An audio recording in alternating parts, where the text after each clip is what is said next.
Bueno, pues tenemos un nuevo conversatorio con Jesús de la Cruz, Sevilla, al lado está Corea del Río, ahí están los Japón, bueno, pero estamos hablando de China, que son un poco rivales de Japón, a pesar de que, bueno, in illo tempore, tienen cierto origen más o menos igual, salen del continente, no surgieron por esporas en Hokkaido, en la zona de Honshu, Kyushu, Shikoku. Evidentemente, China.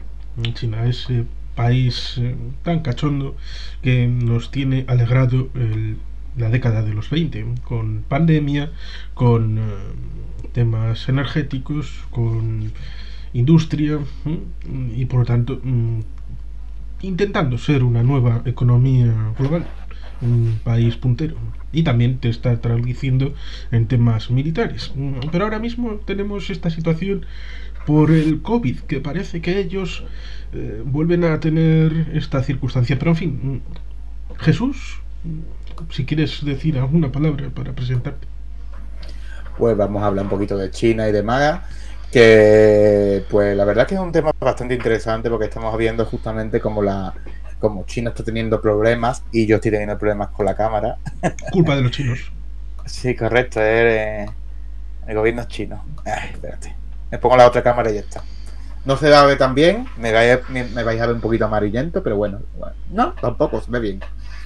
Pues bueno, lo que estaba comentando, que el gobierno chino justamente aplicó la política de COVID cero y hemos estado viendo que ha habido protestas masivas porque la gente estaba cansada y se han quitado el tema del COVID cero y hemos visto justamente de que ha habido una expansión del virus y ha llevado al colapso porque básicamente la vacuna era agua de agüilla, como se suele decir.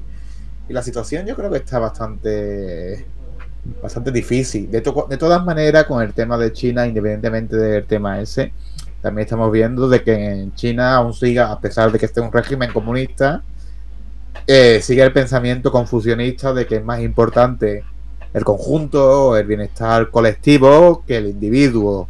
Y de ahí que le den tan poco aprecio a la vida en muchos aspectos. E importe más lo que diga el Estado. Es bastante difícil de aceptar desde una visión occidental, pero lo estamos viendo ahora con todo lo que está pasando con el COVID, lo hemos visto justamente con lo de la represión de las protestas, pero también lo hemos visto durante la etapa tanto de la revolución cultural y todo lo que pasó después de con Mao. En fin, hemos visto cómo se ha forzado la máquina estatal china del Partido Comunista, pero también pasaba y demás. De todas maneras, China yo creo que tiene una oportunidad porque aunque China culturalmente sea de esa visión del mundo, también es muy variada, también budista, también tiene la parte budista, pero también podemos ver como Taiwán, que al fin y al cabo es la República China, evolucionó de una dictadura hacia una democracia. Así que yo creo que tienen la oportunidad de cambiar y hacer una transición hacia una democracia. Es mucho más difícil, es más, que pasaren a una transición hacia una democracia solventarían el problema de Taiwán automáticamente, porque Taiwán se quería integrar lógicamente en China en ese contexto, pero no quiere entregar su libertad. Por lo tanto, ahora tiene una política ahí, hay una parte bastante soberanista del gobierno, bueno, del gobierno no, del pueblo taiwanés, del pueblo chino realmente. Sí, ciertamente hay muchos temas variados y vamos a ir por partes porque también tienen un problema demográfico Sí. gravísimo porque la gente piensa, los europeos se están envejeciendo muy rápidamente. Los chinos también tienen sus cosas y no lo confiesan porque son bastante de secretitos. Mm. Pero ciertamente el tema de los secretitos comienza con el coronavirus, que ellos sabían, y por eso se llama COVID-19, en el final del año 19, en noviembre, diciembre, ya tenían las primeras cepas, pero se lo callaron. Y luego empezó a llegar a Europa a través de Italia, empezó a expandirse y tuvimos ese infausto año 2020 con confinamientos, restricciones. Sí, en España fue declarado inconstitucional, pero cuando hacía falta no, porque a los españoles le habría venido bien el 1 de abril, no en 2021, cuando ya los efectos eran a título de inventario y simplemente para imprimir periódicos. Eso, evidentemente, en China no fue así. fue todavía más radical, porque les importa un pepino lo que diga la gente. Ellos, había un solo caso en un edificio, venga, todo el barrio confinado, venga, ya está. Y entonces dijeron, bueno, vamos a hacer como los demás, vamos a hacer vacunas. Pero en Chile y en Brasil se testeó que tenían mucho menor valor que las occidentales. Y por eso cuando han dicho, bueno, la gente se está cabreando, pues vamos a abrir. Pero ¿abrir por qué? Y resulta interesante, porque en la capital de Xinjiang, de los uigures, hubo un edificio que se quemó por incomprensión, porque no quisieron hacerles caso, y bueno, se quemaron como si fueran choricitos, porque ese es el concepto que tienen de los uigures, son Untermenschen, por decirlo en un término que los europeos comprendan. Y por lo tanto, resulta curioso porque también en Irán será en la zona kurda donde comiencen las revueltas de las mujeres. Parece como que las grandes mayorías siguen siendo silenciosas a pesar de compartir los problemas, ya sea el tema de la discriminación de la mujer hasta lapidarla o colgarla de unas grúas en Irán, o sea el tema de la restricción de derechos que pasa en China, que los Han parece que van a remolque de esas mayorías porque, bueno, el Partido Comunista, el congreso que tuvieron en noviembre, el repetir el tercer mandato Xi Jinping, estas cosas que ciertamente, como has dicho, pues entroncan más que con el comunismo, que parece que ya comunismo solamente es el nombre. Se dice mucho aquello de Republican in name only, rinos, ¿eh? No, los comunistas solo de nombre, que hay en China, que tratan de establecer la línea de sucesión de los 5.000 años de China, un solo gobierno, y sí, son más de Confucio, de Lao Tse, de Sun Tzu. Pero ciertamente, el tema del coronavirus, pues ahora han abierto, hace unos días abrieron al exterior, y la cosa se les ha desparramado, millones y millones de casos, supuestamente las muertes que mienten y no suceden, y por lo tanto se quejan cuando, vamos a poner restricciones a que viajéis al resto del mundo. Malos, Occidente está traicionando a la libertad. Espera, ¿cuándo has dicho tú la verdad? Cuando nos digas la verdad sobre el coronavirus, entonces igual te creemos. Y la clave también, aparte de todo esto, es que no solamente con el tema del coronavirus, con el tema de esto, mucha gente dice, no, es que Occidente contamina mucho. Occidente, no sé qué, el mayor contaminante del mundo es justamente la República Popular China. Y no solamente es el contaminante, es el mayor represor justamente de los movimientos ecologistas en todo el planeta. Las propias leyes del gobierno chino reprimen cualquier intento de criticar al régimen, a la oligarquía burocrática del Partido Comunista que controla a esas empresas contaminantes. Y cualquier protesta social no existe, a diferencia de Occidente. También es bastante conocido como la revolución cultural, todo el tema de Mao, y la propia ideología comunista entendía el concepto de medio ambiente, yo creo, ¿no? Entendían el concepto del medio ambiente como que el medio ambiente estaba al servicio del proletariado, bueno, realmente de la burocracia del partido, y por lo tanto servía para transformar la propia realidad social. Y esto a nivel práctico, ¿en qué significa? Eliminación de los gorriones en China, la guerra contra los gorriones, la famosa guerra contra los gorriones. Una guerra que básicamente el objetivo era eliminar un supuesto depredador de cultivos, que jodía los cultivos, en fin, mil cosas. Pero lo único que provocó justamente que también eliminase a un elemento clave en la cadena atrófica que generaba básicamente de que las famosas langostas no se comiesen en los cultivos, no hubiera grandes, y eso generó gigantescas hambrunas en China. Por lo tanto, el concepto de voy a intentar transformar el medio ambiente para estar al servicio de la burocracia del partido, para transformar la realidad social, simplemente era un elemento de orgullo tositero y idiota, y Sí. yo creo de, ¿cómo explicarlo?, de soberbia intelectual. Sí, ciertamente es un tema interesante porque evidentemente los gorriones inciden en los cultivos, Correcto. pero también dejan guano. Y el guano fue muy importante en el siglo XIX y en el XX para la oxigenación de los campos. Y evidentemente, porque se dieron cuenta, mucho antes del tema de de las roturaciones, ¿no? Las rotaciones es de cultivos. La tierra se rotura a la hora de poder poner más de un cultivo cada cierto tiempo, porque antiguamente se hacía el barbecho. Durante un cierto tiempo había que poner la tierra sin cultivo, dejarla en paz para que pudiera regenerarse. Y evidentemente era por la falta de guano. Incluso Estados Unidos llevó a poner una ley que establece que cualquier isla que haya en el mundo, si alguien, un estadounidense va a ella, la puede reclamar y evidentemente sí puede defenderla. Pero la idea era islas que tuvieran este guano, por los pájaros pues lo defecan. Es un elemento que es parte de la cadena. De la cadena que sirve precisamente para el bien del agricultor. Pero la mentalidad, ya sea de la de los chinos entre comillas comunistas, es la misma, por ejemplo, de sus homólogos soviéticos que vieron el mar de Aral y dijeron: pero la naturaleza, ¿qué mierda ha hecho esto? ¿Para qué sirve esto? El agua viene aquí y se pierde. Aquí no es útil, no tiene ningún tipo de realidad. Es decir, aquí se junta porque hay más agua que llega que la que se evapora. Por lo tanto, es ocioso. Esto es ocioso completamente. Hay que arreglarlo. Y dijeron: ¿qué podemos hacer? Vamos a poner algodón. Cultivo de algodón en medio de Asia Central. Dices: ¿estás puto loco?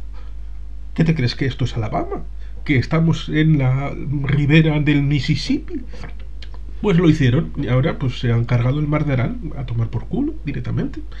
Es la mentalidad de este concepto de me da igual todo esto, la naturaleza está a mi servicio, lo cual choca bastante con eso de los occidentales son los malos, del maquinismo, la industria.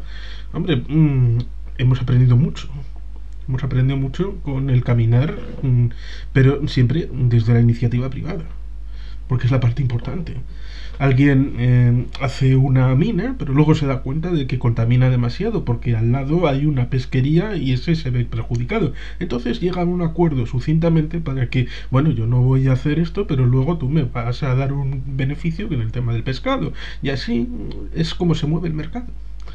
Pero si interviene el Estado para hacer lo que quiere hacer, pasa como con Yamaha, o era como es el de la empresa esta que es el competidor de Amazon en China. Alibaba. Sí, el dueño de Alibaba, que le metieron ahí al trullo y hasta que no hiciera lo que el partido quería, pues no la han soltado. Pues eso es lo que está funcionando, es más, y luego la verdad es que yo vuelvo a decirlo, todo el mundo dice, no, es que China previamente a la revolución comunista también era una tiranía por el tema de los emperadores. Yo siempre vuelvo a decir, Taiwán, con sus grandes diferencias, porque tienen sus grandes diferencias, porque han cambiado la historia, es una evolución histórica de China, al fin y al cabo, de la cultura china y de la visión china. Por lo tanto, estamos viendo que se puede consolidar una democracia en China perfectamente de aquí a 20 o 30, 40 años. Lógicamente tiene que caer el Partido Comunista, si no, no va a haber nunca una democracia. También hay que tener en cuenta una segunda y no menos importante cosa, que durante los años 60, los historiadores británicos, por ejemplo, en Europa, decían que el mundo hispano, y en especial España, jamás sería una democracia, porque históricamente la típica leyenda negra. Y al final acabamos evolucionando en una democracia. Demostramos que la teoría de que a nivel cultural, que la democracia no se puede adaptar a una cultura y no se puede estipular, no se puede aparecer en una cultura diferente a la anglosajona o a la alemana o a la germánica. Una democracia es farsa. Lo estuvimos viendo con España y yo creo que en China, es que a 40, 50, 30 años es posible que haya una democracia y demás. Es más, en el momento de que la sociedad china descubre lo que es esto y descubre que se puede vivir de otra manera en el resto del mundo, a diferencia de con derechos políticos y libertades, y si tienen asegurado lo que es la barriguita llena, porque al fin y al cabo, si la economía china se convierte en la primera más grande, si no recuerdo mal, está compitiendo, aunque no sabemos el tema del COVID cómo le va a afectar. Y Pero si también, saca- y también la contabilidad china, que también hay que dudar. Correcto. Entonces estamos viendo de que es posible de que si tienes el estómago lleno y estás comunicado con el resto del mundo, la democracia, las ideas liberales, las visiones liberales, las visiones diferentes al régimen comunista acaba implementándose en las mentes y los corazones del pueblo chino. Sí, Ahora bien, sobre todo con las VPN, que pueden ayudar a sortear correcto, barreras. correcto, la gran muralla china con la VPN yo creo que está medio reventado. No, no estamos hablando de un régimen, por ejemplo, en modo Corea del Norte o a modo Cuba, yo creo. Bueno, Cuba es que de por sí lo tiene bastante chulo por diversos motivos. Aunque yo también pienso que Cuba acabará acabará llegando a una democracia. No sé cómo, pero acabará pasando. Yo creo que es el momento, son los tiempos de la historia. Pero bueno, que lo que sí es cierto es que el COVID, yo creo que esta epidemia de COVID yo creo que puede erosionar al gobierno autoritario chino y demostrar de que las políticas autoritarias no son mejores que las políticas de la democracia, no son superiores, que es lo que han estado vendiendo los últimos 3 años el gobierno chino. El gobierno chino siempre ha dicho que para solventar una crisis es mejor una tiranía que una democracia, porque pueden tomar decisiones más rápidas. Y se ha demostrado que no, básicamente porque una tiranía se basa en lo que tú dices, bien has dicho, en el falseamiento de los datos por miedo a la represión. Eso pasó en la Unión Soviética con cuando daban los datos de productividad y las empresas, los directores de las empresas tenían miedo de dárselo a las autoridades soviéticas diciendo no se lo doy porque me van a tirar un culá. Pues en China no es diferente. Ciertamente hay un pequeño detalle que puede servir, que es el hecho de si hacías menos que el plan quinquenal, evidentemente te iban a meter al trullo porque eras ineficiente, improductivo.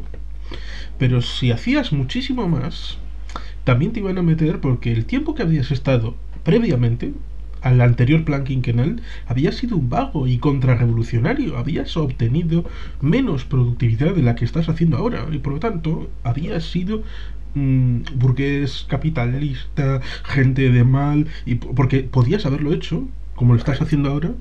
Por lo tanto, ciertamente había un mínimo de crecimiento que no se notara, pero fuera suficiente para que te pudieran poner una medallita y ya está. Por lo tanto, el incentivo era nulo. Nulo, ninguno. Correcto, y aparte después el miedo, básicamente, y es bastante triste. Y en China se puede estar repitiendo este mismo patrón. Podemos estar vendiendo que la capacidad china productiva sea espectacular, lo es, porque hay mucha gente, pero no sabemos hasta qué punto son tan buenos como dicen. Y además, aparte, con esa situación que es el hecho de que Xinjiang y Tíbet pueden pasar perfectamente por países africanos. Correcto. En todos los niveles. Y, aparte hay que tener... y la zona costera puede pasar. Ahí donde iba yo. Sí, puede pasar por ser como Japón. Como ahí donde iba yo. Estamos viendo que 800 millones de chinos, que por cierto, dentro de un par de días, 2 o 3 meses, yo creo, India va a superar en población a China. Eso también va a ser bastante interesante. Pero bueno, eso es otro tema. Que también estamos viendo que 800 millones de chinos están sosteniendo progreso económico, la opulencia de 300 millones de chinos de la costa. Ahí estamos viendo una contradicción del propio gobierno chino, porque ellos hablan de la lucha de clases.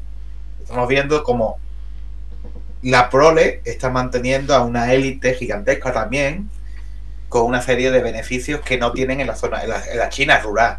La China rural está manteniendo la China costera, y ese esfuerzo, ese trabajo, esa explotación que está habiendo en muchas fábricas, eso en cualquier momento va a acabar estallando, porque las propias contradicciones, en fin, que tú no puedes decir que eres comunista y hablar de la lucha de clases y después estás aplicando la bota, estás aplicando lo que parece más en el siglo XIX a la industria china. Y no puedes decir que eres comunista y privar de derechos a los que se muevan internamente dentro de China. Sí, porque si alguien de la zona rural se mueve a Shanghái o a Cantón o a Nankín o a Pekín, esa persona que no tiene una residencia en el lugar de destino no puede aspirar a tener sanidad, no puede aspirar a tener servicios sociales, no puede aspirar a que tenga educación, sus hijos no pueden estar empadronados porque él mismo no puede estar empadronado, con lo cual es una pérdida de derechos, porque técnicamente esa persona, migrante dentro de su propio país, está en el lugar de origen. Y por eso, en parte, los hijos de esos migrantes, como si fueran guatemaltecos en Chicago, tienen a los abuelos con los nietos en la ciudad de origen. Es alucinante. ¿Me das un minuto? Es que me están llamando. Sí, voy a silenciarte. Y ciertamente, ahí tenemos una rivalidad donde pues el país es complejo y complicado, ¿no? Y hay que ir paso a paso diseccionando cuál es la realidad de China, porque si nos guiamos por estereotipos, pues evidentemente vamos a hacer mal, porque de estereotipos ellos ya también se han nutrido respecto a nosotros. Y el mundo, pues evidentemente debe evolucionar. Bueno, ya. Seguimos en un minuto. Tiempo para publicidad. Bueno, el bueno de Fernando Díaz Nueva hace anuncios sin saberlo, sin quererlo, de Rotilla, donde hacen unos buenos sándwiches desde 1931. Perdona, es que era una llamada importante. Sí, no pasa nada. Que lo que te estaba comentando, que estábamos comentando. Pues te puedo introducir una circunstancia histórica bien interesante que seguro que te gustará, no sé si la habrás escuchado o no, como es el asunto de la importancia del galeón de Manila, del galeón hacia la Nueva España, cruzando lo que don Andrés de Urdaneta consiguió con el tornaviaje. Pues el galeón de Manila hacía ese tránsito para Filipinas, pero no terminaba ahí, continuaba hacia China y había un corredor como si fuera la ruta de la seda que hacía que durante 3 siglos la plata americana sostuviera el sistema económico de China, siendo la moneda, el real de A8, que luego fue base para el dólar estadounidense, la moneda más importante del país de China. Porque luego dirán, no, el imperio del centro, siempre hemos sido autárquicos y siempre hemos estado aquí cerrados, y la divinidad y la maravilla de China es el mundo.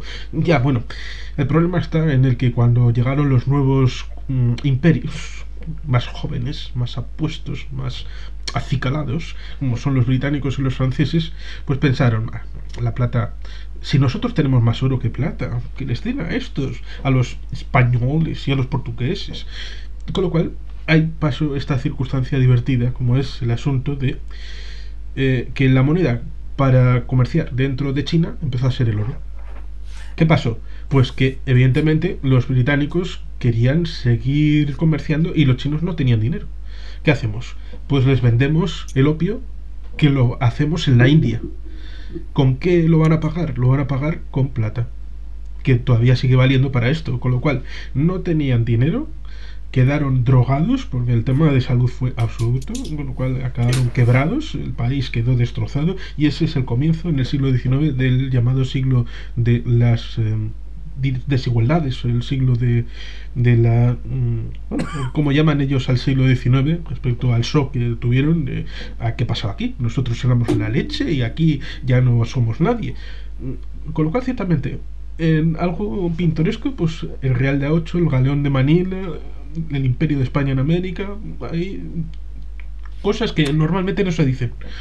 Es más, sí, en caso de la guerra del opio se llamó, sí, ¿no? Básicamente la intervención de las potencias occidentales para exigir los derechos de tránsito en los puertos chinos, si no recuerdo mal. Sí. Porque hubo un movimiento nacionalista que estaban cansados justamente de lo que ellos consideraban la decadencia del imperio centro y demás, y ahí es donde empieza, yo creo, el momento de auge del nacionalismo chino, que lo heredarían el Partido Nacionalista Chino, que después fue el Kuomintang, si no recuerdo mal, que después dividía Taiwán en la Guerra Civil.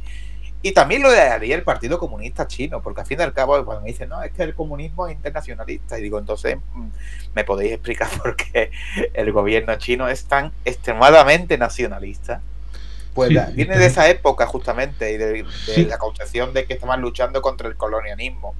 Pero después, curiosamente, ahora el gobierno chino no lucha contra el colonialismo, hace colonialismo.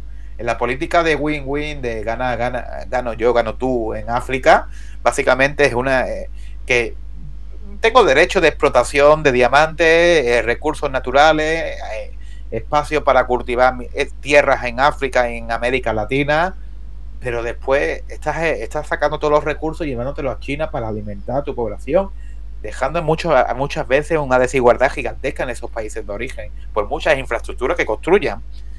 Pero entonces estamos viendo una especie de neocolonialismo chino que nunca se ha llegado a dar del todo, porque hubo un momento en la historia de China con los emperadores y demás que intentaron una especie de expansión, pero al final dijeron no vamos expandiendo, no vamos a entrar en China y punto. Pero estamos viendo que esa mentalidad china del nacionalismo ha evolucionado en una mentalidad imperialista. Lo estamos viendo ahora mismo. Sí, en la época de los tratados desiguales, en el siglo XIX, por ejemplo, Rusia amputó a China un 10% de su territorio al otro lado del río Amur, en lo que ahora es la zona de Vladivostok. Seguramente le molestará, y como quiere revertir lo que hicieron las potencias occidentales, y en ese momento Rusia era una potencia occidental, Rusia era una potencia europea, seguramente incluirá el asunto de que en algún momento querrá reclamar la orilla oriental del río Amur y la zona de Siberia que ellos corresponden legítimamente como parte de China, que había una zona, y hay que recordar, por ejemplo, la película de 1975 de Akira Kurosawa, aquella de... ahora no se me ha ido el nombre, la de... ¿cómo era? Se me ha ido el nombre. En fin... Yo creo saber cuál es, pero no me acuerdo por el nombre. No te preocupes, sí, me pasa muy a menudo. Un vídeo en este canal sobre esta película, que la pude ver en un cineclub. Y es una película bien interesante porque el protagonista es un chino de origen que acompaña a los exploradores rusos a comienzos del siglo XX. Por lo tanto, ciertamente sabemos que esa gente subía para el norte en dirección a Siberia. Es Dersu Uzala, el cazador, Dersu Uzala. Una película bien interesante que los japoneses no quisieron hacerle a Akira Kurosawa porque era un director que tenía demasiado occidentalismo, era poco japonés, pues según los que decían, y bueno, le pagó esto la Unión Soviética y ganó el premio del cine de Berlín, el Festival de Berlín, no, de Moscú. Me estoy equivocando porque el Festival de Berlín es oso y el oso está borracho actualmente y es el símbolo de Rusia. Bueno, estas cosas que pasan a veces. Sí, el Kuomintang surge por Sun Yat-sen, un personaje histórico que precisamente está ahí cuando tiene que estar, en 1912, cuando cae la dinastía originada en Manchukuo con Puyi. Resulta bien interesante porque forman la República China, pero parece un poco todo ese periodo como si fuera la guerra de los señores de la guerra. Dentro de China había un montón de elementos y el señor Sun Yat-sen en 1917 toma una decisión bien pintoresca, y es el hecho de, bueno, pues tomar una decisión sobre la guerra en Europa, con lo cual los aliados van a tomar una decisión sobre él y el resto van a tomar una decisión en contra, con lo cual se va a sentir como el elegido dentro de los señores de la guerra y gana protagonismo, es decir, se ancla a una... y lo cual es interesante porque en 1921 seguramente conocerás aquel congreso en Moscú que llamaron para la Internacional Socialista. Y dijeron, bueno, aquí tenéis que partir peras porque ya la revolución ha hecho pella en la Unión Soviética, que está a punto de nacer con ese nombre. Por lo tanto, necesitamos ya olvidar a los partidos socialdemócratas, olvidar los socialismos. Bueno, necesitamos una marca propia comunista en cada país. Y ahí están no sé si son 13 o 17, pero Fernando de los Ríos, que fue allí en representación del Partido Socialista, que fue invitado, quedó horrorizado y dijo, estos están locos, la Unión Soviética está pero mal, están horrible.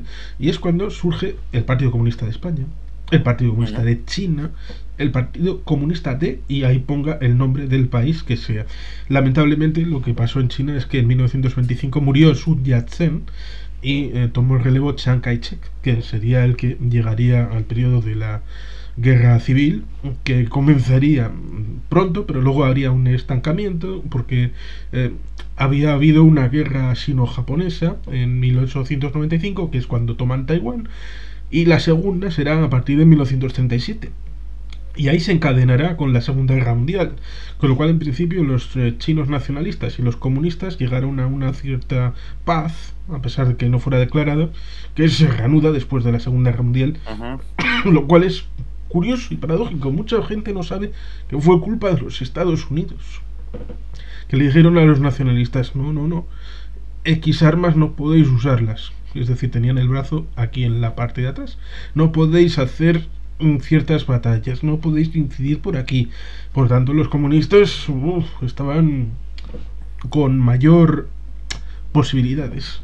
Lo mismo que al final de la Segunda Guerra Mundial, en el año 44-45, los comunistas fueron aliados implícitos de Japón, por no atacar directamente, sino intentar de, como estos sabemos que se van a ir, vamos a atacar a los nacionalistas y hacer la puñeta. Con lo cual, ciertamente hay un montón de elementos que confluyen en que, claro, en 1972 Nixon viaja a China, pero claro, porque los Estados Unidos han tenido mucha influencia en que pueda ser comunista, entre comillas. Y esa relación con los soviéticos, la guerra que tuvieron en frontera en 1964. Evidentemente ahí está el discurso secreto de Nikita Sergeyevich Khrushchev de 1956, que es interesante porque la gente piensa que el discurso secreto es sobre el pueblo. No. Nikita habla de los problemas derivados del estalinismo en la nomenclatura. El camarada Stalin ha hecho la puñeta a mis amigos, no al pueblo, a mis amigos. Y por lo tanto eso no puede repetirse. Es más, y sobre el tema de China, y también hay que tener en cuenta otra cosa a nivel de actualidad, de que, bueno, a nivel de actualidad no, cuando Nixon llega a China y se relaciona con China y es el primer presidente que visita China, el objetivo es la ruptura del bloque soviético y la división entre el bloque soviético. Y la verdad es que eso se termina viendo cuando China se acaba enfrentando a Vietnam, por ejemplo, muy llamativamente.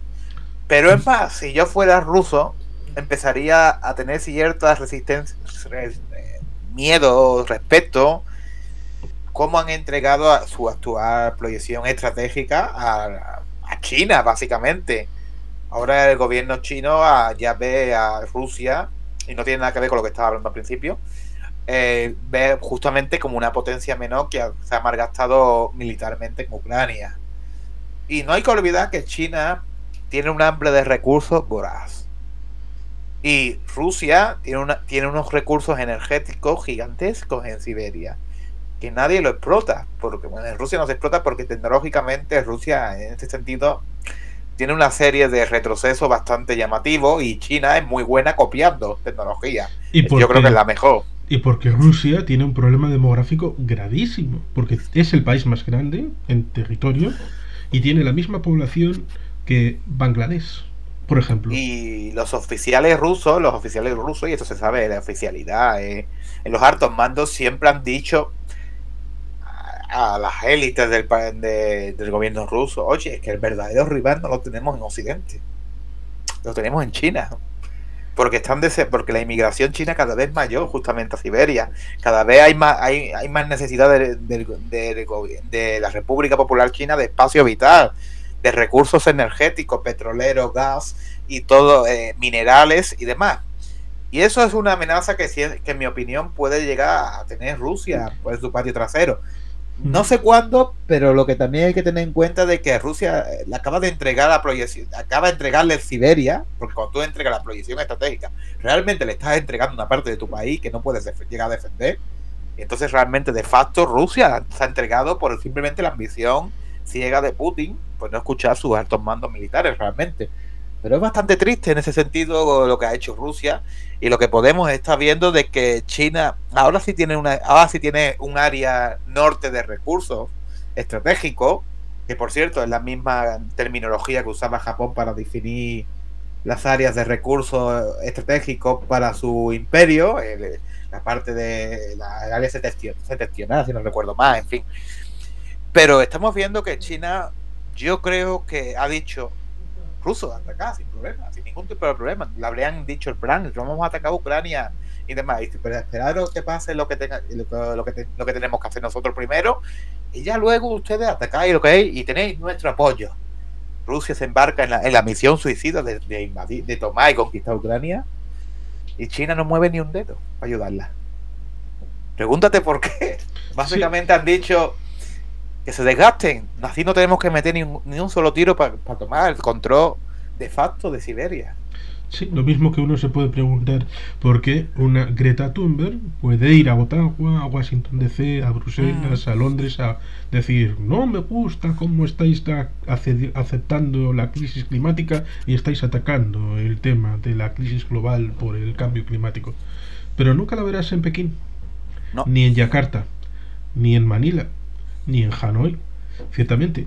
Pero en el ámbito de China, claro, como todo, el cambio climático no es malo para todo el mundo a la vez. Hay gente que se va a beneficiar.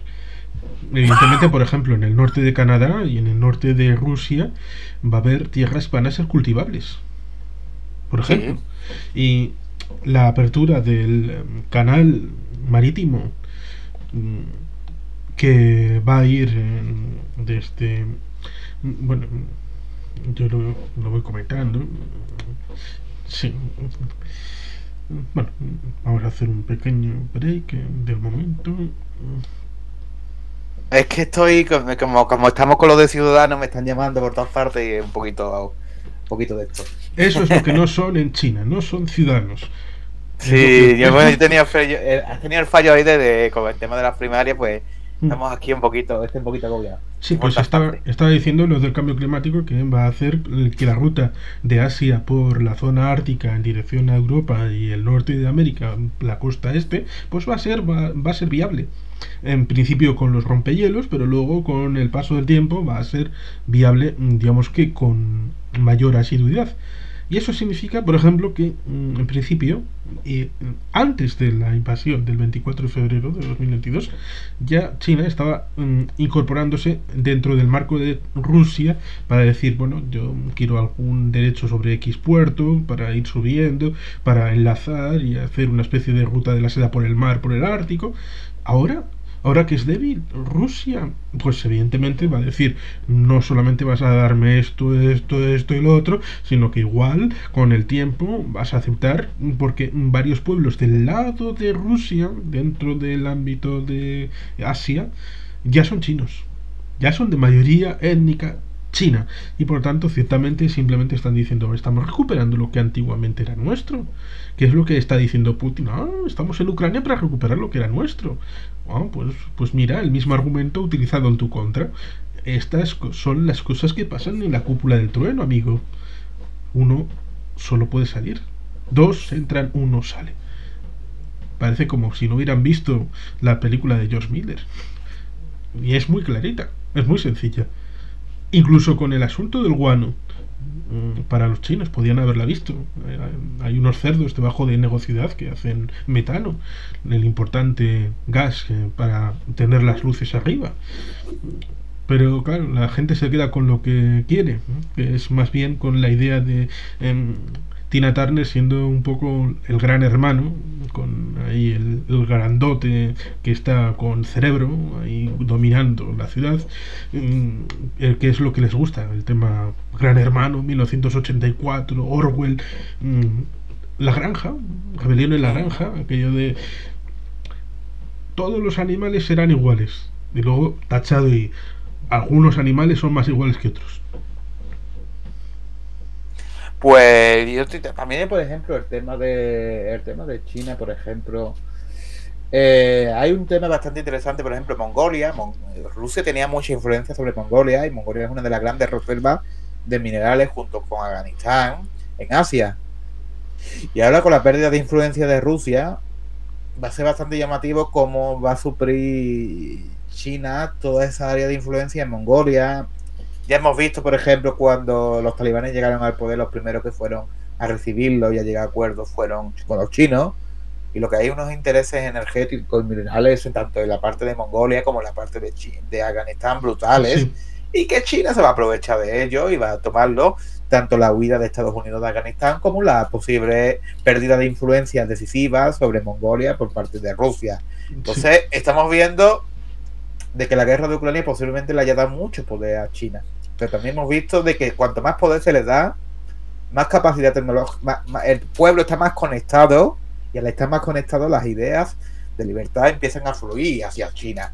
Entonces es curioso, pero que a lo mejor el gobierno chino muere de éxito en ese sentido, sin olvidar el tema del COVID, que tampoco sabemos exactamente qué está pasando ahí. Sí, ciertamente es interesante la posición respecto a Mongolia y Afganistán, porque Mongolia, para sobrevivir después del colapso soviético, llegó a ser un títere directamente de la Unión Soviética, hasta el punto de que fueron dos títeres los que hicieron ese escarceo bélico que sucedió en agosto-septiembre del año 1939. En las tropas soviéticas estaba un tal Zhukov, que luego sería bastante famoso, que hubo entre Manchukuo y Mongolia, pero luego sí, entraron directamente los padrinos y fue un choque entre los soviéticos y los japoneses. Fue algo bastante sencillo y olvidado para la historia. La gente no se suele reparar en esto, pero estuvo allí. Y Mongolia actualmente, desde la caída de la Unión Soviética, quería hacer un juego de equilibrios entre, bueno, estoy un poco quito con Rusia, un poquito con China, un poquito con los europeos, que no tienen continuidad directa, pero ahora se puede suplir con aviones, y un poquito con los Estados Unidos, haciendo un poquito de acercamiento en la guerra contra el terror, aquella de George Bush, como dice Robert Kaplan en Gruñidos Imperiales, un libro que recomiendo porque es una visión desde diferentes escenarios mundiales respecto a cómo a nivel de tierra, un poco como lo que hacía en el siglo XIX un Rudyard Kipling, pero en versión ensayo más que en poesía, que era lo que hacía el inglés. En el caso de Afganistán se suele decir, es que los imperialistas americanos fueron por los recursos. Los soviéticos en los años 80 ya tenían los mapas y los estudios hechos respecto a dónde estaban los minerales en Afganistán, con lo cual fueron los soviéticos los que querían el oro y el moro para ellos, con lo cual los imperialistas eran ellos los que pusieron el gobierno títere en Kabul en 1979. Lo mismo que has dicho de morirían de éxito los chinos. Sí y no. Sí y no, puede que sí y puede que no. Por ejemplo, tienen el problema de la demografía, que como hemos dicho, fueron demasiado maltusianos. Esa idea de a más recursos, más personas y el mundo se va a acabar porque esto es la profecía de Nostradamus. Ya. Y dijeron, vamos a impedir que la gente tenga más de un hijo. La política del hijo único, que duró hasta hace bien poco. Con lo cual, correcto. Ahí tenemos esa situación en la que dentro de poco van a ir bajando. Se prevé que hacia final del siglo pueden tener menos de 1.000 millones de chinos, y puede que algo menos, pero esta situación que va a hacer que, como en España haya más gente pensionada que trabajadora, puede significar que haya gente trabajadora en posibilidad de trabajar y que no pueda hacerlo en China, pero si tiene recursos disponibles y los ponen a su servicio, quizá puedan suplir de alguna manera ese elemento unido al tema tecnológico, algún robot por aquí, algún dron por allí, y por lo tanto es más goloso todavía esa agudización demográfica a decir, quita, espera, tenemos aquí Siberia, Siberia para nosotros y podemos compensar el hecho de la pérdida demográfica, el hecho de tener que pensionar a mucha gente y así no volvemos a convertirnos en un país paria. Correcto, es más, también hay dos cosas también que me gustaría comentar y demás, que yo creo que me van a comentar ya las últimas cositas porque me tengo que ir en breve, porque tengo que cenar y eso, pero bueno, te comento el tema, por ejemplo, de la política del hijo único y demás ha generado un desequilibrio demográfico, yo creo, bastante brutal y demás. Se rechazaban a las niñas, sobre todo en las zonas rurales, se rechazaban a las niñas que se tenía y se optaba por el niño. Eso generó un drama gigantesco en las zonas rurales, pero también generó un desequilibrio gigantesco donde hay mucha población masculina y muy poca población femenina. Y eso puede ser el día de mañana también otro problema. También hay que tener en cuenta también los equilibrios de poderes en Asia. Estamos viendo, antes estábamos comentando el tema, comenté muy brevemente, de que India va a superar en población a China y por lo tanto en capacidad. Pero también hay que saber que, por ejemplo, la Organización de Cooperación de Shanghái está totalmente muerta porque Rusia se decidió a meter a India y China decidió meter a Pakistán. Y eso chocaba. Sí, y las decisiones tienen que ser por unanimidad. Correcto, estamos viendo de que, aunque Rusia siga sin creer, la pregunta del millón, ¿qué pasará ahora que India ha perdido su gran amigo ruso en el norte? Y por lo tanto, bueno, no ha perdido. Ya no es el mismo amigo, no el hombre, el gran oso ruso ya no existe, ahora es un osito pequeño de peluche. Y tenemos a Pakistán apoyada por China que quiere competir con India y es un foco de inestabilidad gigantesco con armamento nuclear y demás. Y cualquier día nos vamos a meter una desagradable sorpresa. En 1990 estuvo a punto de empezar una guerra nuclear, a pesar de que se diga, no, es que la prueba científica de las explosiones fue en 1998. Sí, ya, pero la capacidad tecnológica para hacer las bombas ya las tenían de antes. Ya, tanto los pakistaníes como los indios como los pakistaníes, porque después de haber leído La bomba islámica, un libro de los años 80, fue el padre de Benazir Bhutto, Ali Bhutto, el que en 1972, cuando accedió a ser primer ministro, hizo la carrera de lograr el arma atómica pakistaní. Por lo tanto, en 1990, cuando estuvieron a poco de empezar una guerra, fue el presidente George Herbert Walker Bush, el padre de George Bush y Jeb Bush, el que frenó a ambos e impidió que se hiciera una guerra nuclear en Asia, lo cual nos hubiera implicado a todos, con lo cual ciertamente cuando se habla del lado demoníaco de Estados Unidos también hay que ver la luz de los Estados Unidos. Correcto. Aportando a la paz y a la estabilidad del mundo. Que por cierto, en esa crisis China se mantuvo como siempre hace, silencio cuando hay grandes conflictos de sus rivales y no se mete, o cuando rivales o aliados directamente se lava la mano como Pilato. Eso es la joya, animan a otros a pelearse y después dicen, yo no sé nada, yo no me meto en estas cosas, mi política es diplomacia, yo estoy en contra de la guerra. Y después esa es otra, dicen, no, que China no ha tenido ningún conflicto bélico, Vietnam, en fin, sí, 1979 fue lo de Vietnam, los calentones con Taiwán cada X tiempo, la invasión de Tíbet, los enfrentamientos cada X tiempo en Cachemira entre India y Pakistán y de vez en cuando China, que está también por ahí metida. En fin, las intervenciones militares que han tenido en África, que se sabe poco, pero algo se sabe. Sí, China no es inocente, no es un imperio inocente. El imperialismo del mar meridional, que es el llamado plan de los 9 puntos, porque alguien hizo un mapa en 1940 y tantos poniendo los 9 puntos alrededor de la costa de Vietnam, de Filipinas, de Indonesia. Claro, resulta como si dices, Italia reclama la totalidad prácticamente del Mediterráneo, hasta la costa de Egipto, de Libia, de Argelia, de Túnez, de Marruecos, y dices, ¿cómo? No, cada país tiene derecho a lo suyo y hay aguas internacionales. No, China dice, las aguas internacionales también son China. Y dices, guay, fantástico. ¿Por qué? Porque hay recursos ahí debajo. Y Correcto. tiene el potencial de ser una nueva primera guerra mundial regional, porque evidentemente Filipinas, con el hijo de Ferdinand Marcos Ujú. Jr., pues ahora es otra vez un mejor amigo de Estados Unidos. Indonesia, pues parece que va a decidirse por el bando de Australia, Japón, Estados Unidos.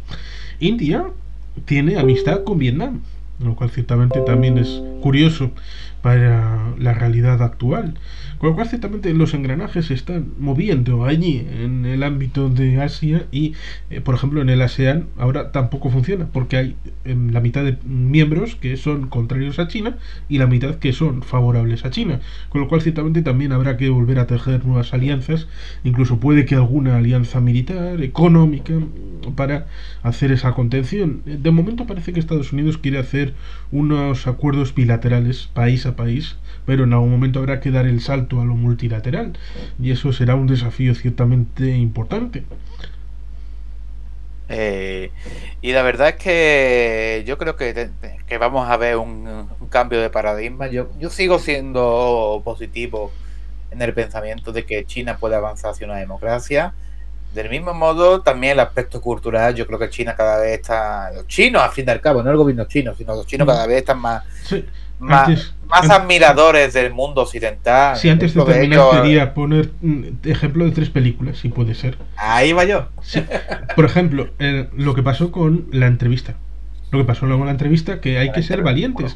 En aquel caso era con Corea del Norte, que hackeó los servidores de Sony y cogió la película y la destripó, porque era una entrevista con el amado líder y poniéndole abajo del betún, que termina con esa canción que tanto te gusta y a mí también, de los Scorpions, de Wind of Change, que era Gran en película. principio, sí, era en principio sobre la Gran situación. película, digo, gran canción, perdón, me Sí, equivoco. tiene un videoclip que también está bien. Ahí hablando de bajando por el Moscova, dirección al Gorky Park. Era sobre la caída del muro de Berlín en noviembre de 1989. Pero ciertamente hay otras 2 películas, una de ellas basada en un libro, que es Guerra Mundial Z. Guerra Mundial Oh, Z, que es muy interesante, pero en la película no pueden o no quieren poner la verdad, porque en el libro la situación de los zombies empieza en el corazón de China. correcto. Y en la película dicen que empieza en Corea del Norte. Eso es no tener valor. No tener valor en decir lo que pone el libro, no adaptar fielmente por lo que dirán y porque China es un continente Pero en sí no se mismo queda, para el cine. no se queda claro, ¿eh? Porque cuando dicen en la frontera con Corea del Norte, aquí hay una ambigüedad, porque la frontera de Corea del Norte es súper permeable por la parte china. Sí. Y Y puede también, haber parecido en China. Ahí juegan con esa sí, ambigüedad en la película, ¿verdad? y también está la película de Amanecer Rojo, que hizo La John Milius, la película. película original, que está muy bien, es honesta, de 1984, pero cuando en 2012 quisieron hacer el remake, tenía que ser, evidentemente, en vez de la Unión Soviética, China. Sí, Y ahí se cagaron miserablemente y dijeron que quien invadía era Corea del Norte. Corea del Norte invadiendo Estados Unidos. hay una versión también muy buena de Amanecer Rojo, pero australiana, Sí, esa es la buena. que La ponen, actualización, bueno, que ponen en China, básicamente el mm, foco. Muy llamativo. porque Y por cierto, tuvieron también valor. lucha de espacio vital, por cierto. No lucha de gloria imperial para la revolución, no. Querían conquistar Australia básicamente para conseguir el espacio vital y los recursos energéticos que les faltaba a la China. Ojo, ojo también. A lo mejor es otra posibilidad. Sí, hay que superar ciertamente esos miedos atávicos, pensar que como la película tiene que estrenarse en China, que algunas no se estrenan directamente, Correcto. y para que lo acepten, pues tenemos que hacer ciertos cambios. Por ejemplo, la druidesa de Doctor Extraño, que Sí, está interpretada por una blanca en la película de origen celta, en realidad de los cómics es un personaje tibetano, varón. correcto. No tuvieron valor en hacerlo bien por el que dirán y porque en China no me lo van a aceptar y ahí no van a comprar los billetes y quizá la recaudación vaya por otro lado. No, Correcto. estas cosas hay que hacerlas porque el artista tiene soberanía y el artista debe de poder hacer su obra tal y como la tiene esperada. Pero el cine comercial no funciona así, desgraciadamente. Bueno, pues ya hemos terminado, ¿no? Y demás, ¿no? Ha estado bien una horita. Y estamos ahí comentando. Y Bueno, ha sí, sido muy creo que podemos interesante. dar cierre a este conversatorio sobre un poco sobre la situación de la República Popular China, que tiene más dificultades de las que quiere reconocer, Correcto. tiene un futuro más problemático del que quiere alardear, pero ciertamente ahí está, porque va a ser un desafío, es ya un desafío global, porque participa en Venezuela, participa en África, participa en la Ruta de la Seda, influye en Europa, compra puertos en Europa, con lo cual ciertamente tenemos una situación que debemos asumir como nuestra, el La reserva enfrentarlo. del dólar. Sí, intelectualmente tenemos que enfrentarlo y debemos ser conscientes de qué es China y hacia dónde va y qué podemos hacer nosotros para mantener nuestra identidad, soberanía. Y tener esperanza de que China pueda cambiar mejor. Sí, la esperanza Bueno, es lo último que no debe perderse. como el arcollano. Que pues muchas gracias por la invitación a este conversatorio. La verdad, estamos ahorita interesantes. Hemos hablado de todo un poquito. Muy variado sobre el tema chino y el tema asiático. La verdad es que lo he disfrutado y demás. Y siento las pequeñas interrupciones. Es que estamos en mitad del proceso ese que estaba comentando y me llaman por teléfono y digo, no puedo. Pero muchas gracias y demás. Pues volveremos a repetir para hablar de otros temas, porque hay 1001 temas, yo creo, en el mundo para hablar. Ha sido un placer, y a los que hayan llegado hasta aquí, pues pueden dejar el comentario que consideren oportuno, que será bien agradecido. Así pues sí, volveremos. Muchas gracias.